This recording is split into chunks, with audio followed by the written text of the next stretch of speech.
So due diligence is every startup is going to go into due diligence fairly rapidly, and I think I call it good corporate hygiene, and every founder should start with that.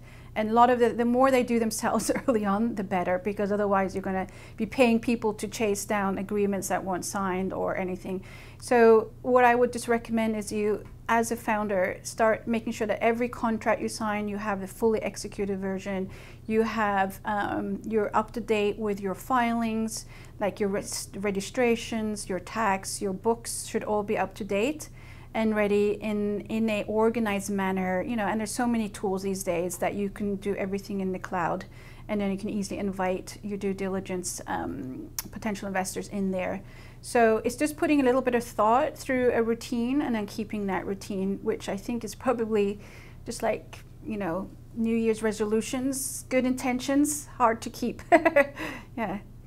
From on the financial accounting side, they will want to have, up-to-date GAAP financials. They will want to have a copy of all contracts, NDAs signed, employee letters, PIAs, which is the inventions agreement that you have your contractors and or employees sign. You won't want to see any all the corporate articles of incorporation, and all board minutes, cap table.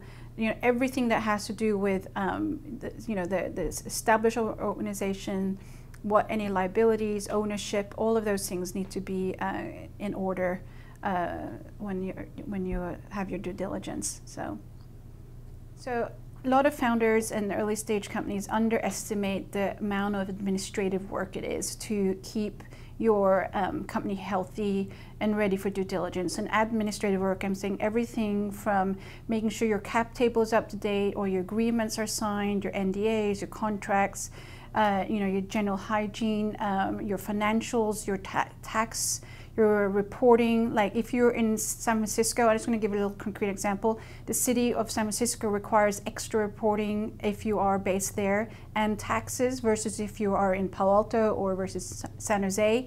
So there's a lot of quirky things that that is kind of, I think, a lot of people's not favorite work to do, but it still is important to not underestimate, budget both time and resources to make sure that you are up to date and ready for investors, as well as not being surprised by anything, that you have kind of control of your company.